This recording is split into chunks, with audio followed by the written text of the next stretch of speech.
neste momento, Deus, através desta emissora, leva até você mais um programa de fé, com mensagens, hinos e orações a seu favor.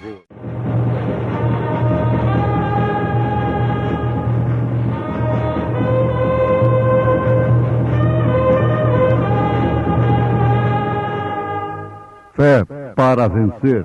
Somente crer, somente crer, tudo é possível, somente crer. Porque estou zeloso de vós com zelo de Deus, porque vos tenho preparado para vos apresentar como uma virgem pura a um marido, a saber, a Cristo.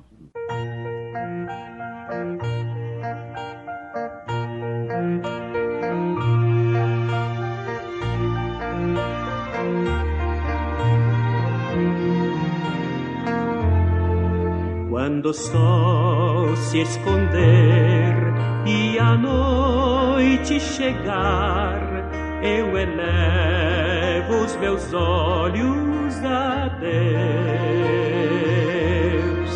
e em fervente oração nele vou me esconder, até que um dia mavioso raiar, e descanso terei só em Deus confiar e esperar o consolo real. E o Senhor é o meu Deus, meu amigo e meu rei, não me deixa sofrer nenhum mal.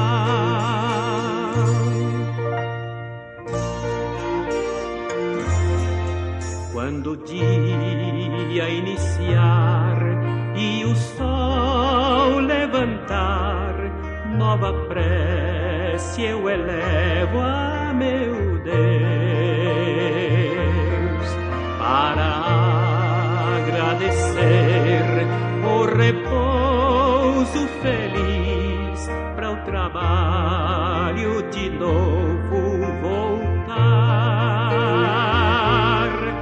Eu bem sei que o Senhor ouve a minha oração, pois sincero a Ele eu vou.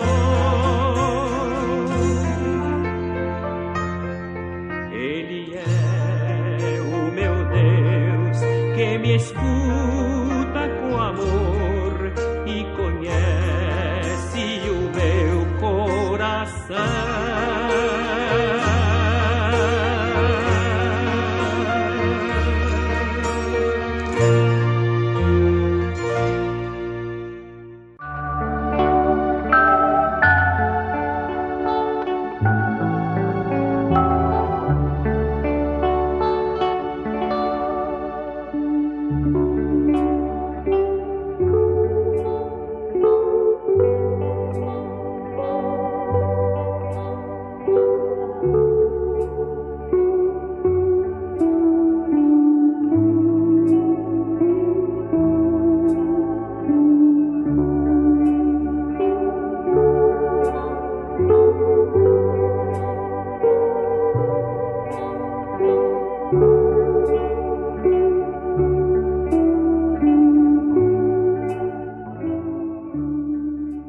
Tanto no Novo Testamento como no Velho, ou tanto no Velho Testamento como no Novo,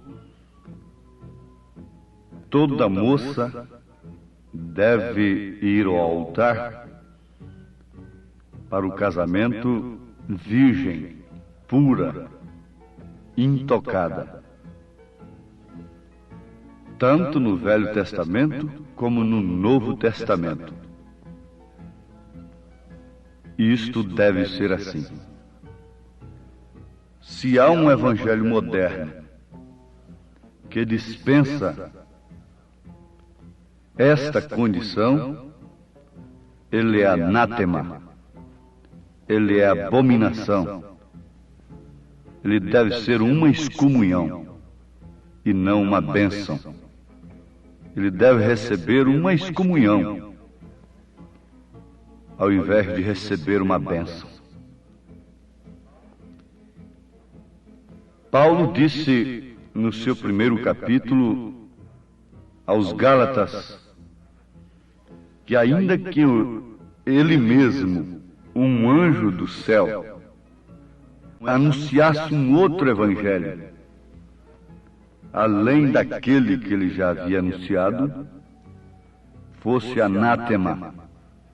Anátema quer dizer excomunhão, abominação. A Bíblia é uma constituição. E toda pessoa que fere a Constituição está passiva de pena. Ela deve ser justiçada. Se uma infração não tem preço, então não existe lei. Uma lei que não tem pena, ela não é lei. Mas a lei de Deus é imutável. A lei moral de Deus é imutável. Deus não tem que se evoluir como se tivesse enganado no princípio, começado um tanto radical para terminar liberal. Não. A Bíblia diz que ele é imutável. A Bíblia diz que ele é o mesmo ontem, se referindo ao passado, hoje, se referindo ao presente, e amanhã, eternamente, logicamente, se referindo ao futuro. Então, moral não pode ser deturpada. A lei moral de Deus não pode ser deturpada. Caso contrário, é abominação, é anátema. Por isso o profeta Isaías diz: as vossas mesas estão cheias de vômitos, e os vossos cultos, as vossas solenidades, têm se tornado enfadonhos ao Senhor Deus dos Exércitos. São Paulo, apóstolo para os gentios, disse: eu recebi do Senhor o que também vos ensinei. Ele disse: se alguém cuida ser profeta ou espiritual, então aceite estas coisas como mandamento do Senhor. Nós não podemos relaxar para os homens, e nem tampouco para as mulheres, para a igreja, aquilo que a Bíblia exige. Nós não temos tal autoridade, porque a Bíblia é a Constituição divina. E ela é imutável. Só se pode escapar por um único meio: da pena inevitável do pecado, que é transgressão à palavra de Deus, através do verdadeiro arrependimento, sob a base do sangue de nosso Senhor Jesus Cristo.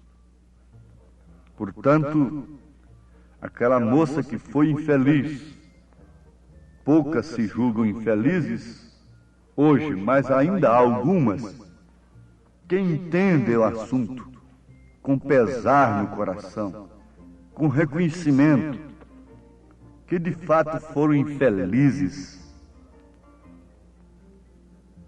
Esta moça, ela pode ser resgatada por um moço, como Ruth foi remida por Boaz, mas desde que ela se humilhe, reconheça a sua desgraça, confesse o seu pecado, se arrependa e, sobretudo, venha uma revelação ao coração daquele moço, que ele deve ser um remidor daquela moça que foi infeliz, para dali ser uma cristã genuína, verdadeira. Então, Deus não tem em conta o tempo da ignorância. A Constituição divina a respeito do casamento do homem e da mulher diz: vós, mulheres, sujeitai-vos a vossos maridos como ao Senhor Jesus Cristo. Porque o marido é a cabeça da mulher. Agora, meus ouvintes, prestem bem atenção. As constituições das nações se divergem. Elas têm que ser respeitadas uma pela outra, respectivamente. Mas elas se divergem.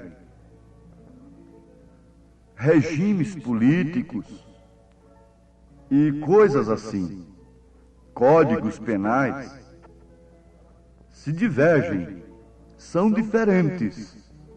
Mas a Bíblia, que está traduzida em todas as línguas e idiomas, esta não se diverge. Ela é a Constituição divina para todas as nações. É um governo apenas, espiritualmente falando. E eu estou vos citando a partir do artigo 22, capítulo 5, da carta aos Efésios, na Constituição divina. Agora, eu quero ver qual é o advogado, o falso advogado espiritual que pode invalidar, torcer estas escrituras. Sim, torce, disse São Pedro, para a sua própria perdição e para os seus supostos beneficiados pelas suas falsas defesas. Mas vamos ler o artigo sobre o casamento. Vós, mulheres, sujeitai-vos a vossos maridos, como ao Senhor, porque o marido é a cabeça da mulher, como também Cristo é a cabeça da igreja, sendo ele próprio o Salvador do corpo. Aí já está se referindo a marido, no sentido da palavra, porque se referiu a Cristo. De sorte que, assim como a igreja está sujeita a Cristo, assim também as mulheres sejam em tudo sujeitas a seus maridos.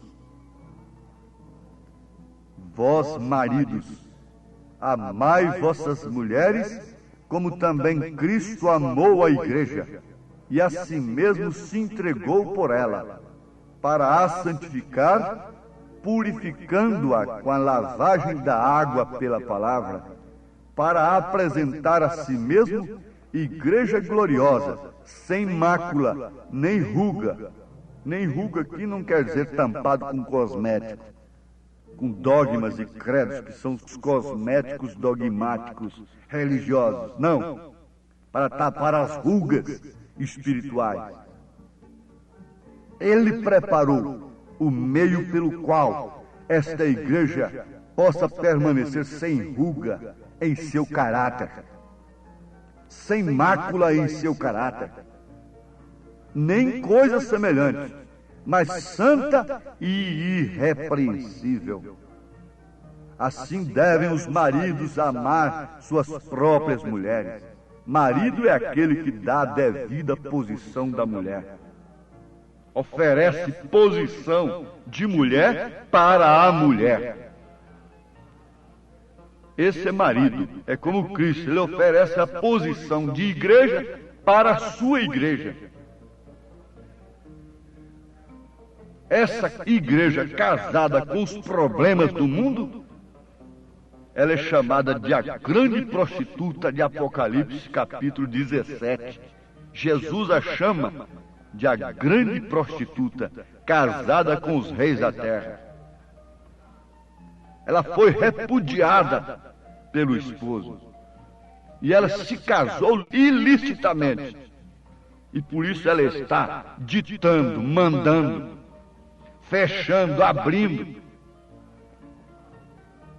Mas aqui Paulo está se referindo à igreja de nosso Senhor Jesus Cristo, como também a esta esposa genuína que está sob a sombra deste varão genuíno, deste homem que honra esse nome, o qual sua esposa também honra. Assim devem os maridos amar suas próprias mulheres como a seus próprios corpos. Quem ama a sua mulher, ama-se a si mesmo, porque nunca ninguém aborreceu a sua própria carne, antes a alimenta e sustenta, como também o Senhor Jesus sustenta a igreja. Lá em Apocalipse, nós vemos que esta igreja é sustentada pelo poder, pela destra do Todo-Poderoso. Porque somos membros do seu corpo. Por isso deixará o homem seu pai e sua mãe. Deixa todo compromisso, todo laço que possa impedir a sua união verdadeira com sua esposa. Se tem que deixar até o pai e a mãe, quanto mais a outras mulheres. E se unirá à sua mulher, e serão os dois numa carne. Por isso não pode haver um terceiro, não pode haver uma terceira pessoa nesta unidade. A unidade do casal fala da unidade de Cristo com o Pai. Apesar da unidade do casal ser composta de duas pessoas, por isso ainda é imperfeita. Mas a unidade do Filho com o Pai, de Jesus Cristo com o Espírito Santo, é simples, por isso é perfeita. Mas veja que no casamento não pode caber uma terceira pessoa, nem para a mulher, nem para o homem. Os Romanos capítulo 7 diz que se ela faz isto, ela é adúltera, e aquele que se casa com ela também é um adúltero.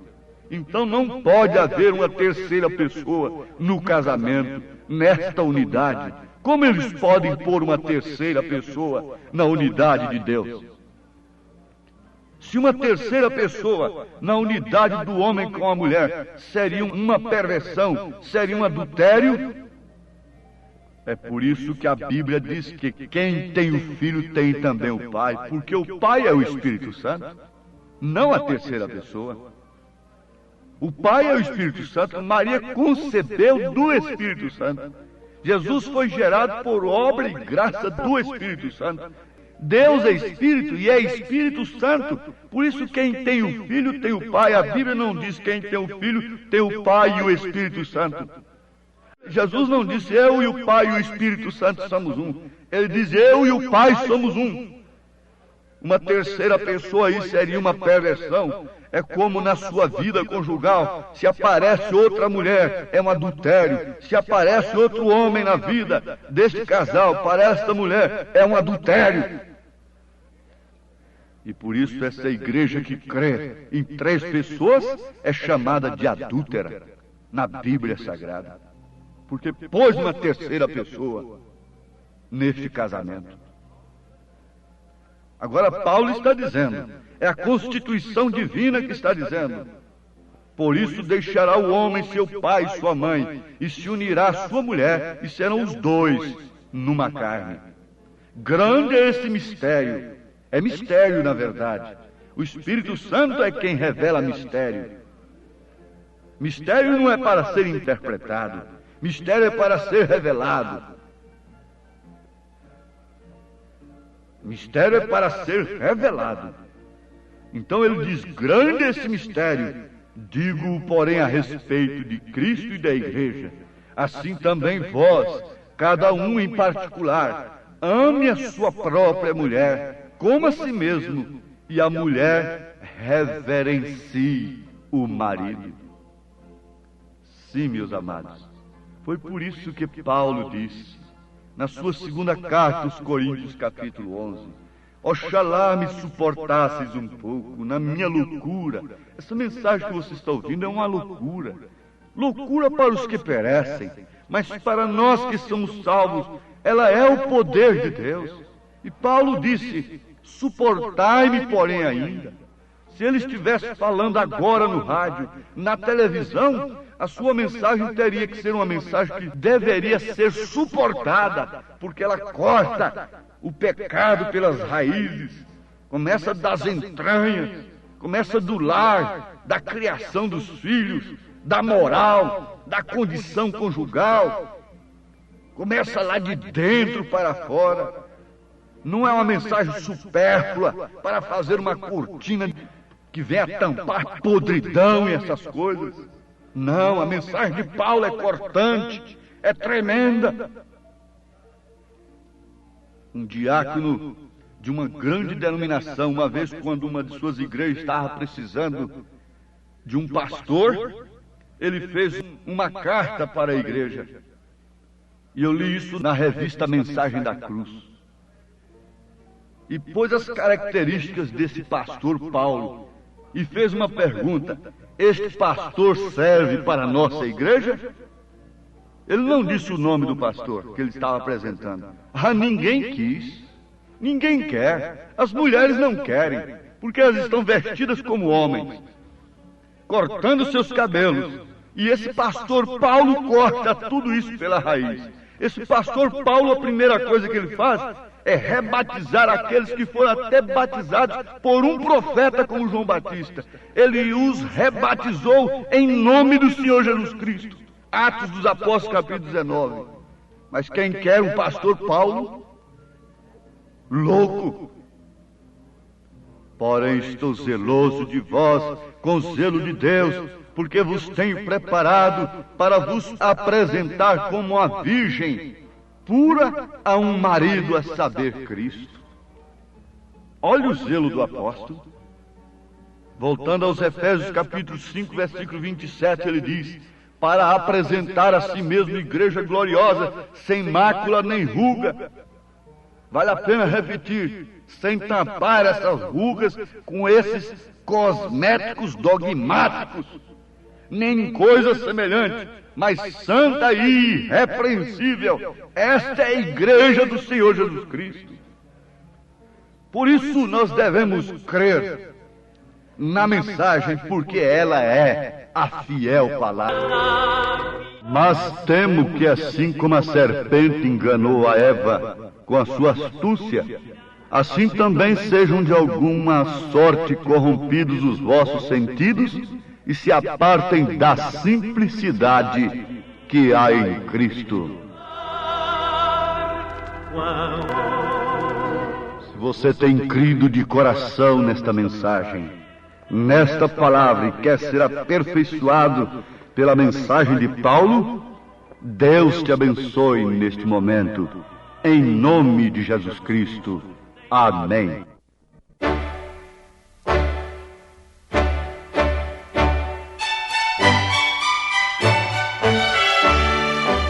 Ouvintes, escreva-nos pela caixa postal de número 15.020, 15020, CEP 74.501-970, Goiânia, Goiás.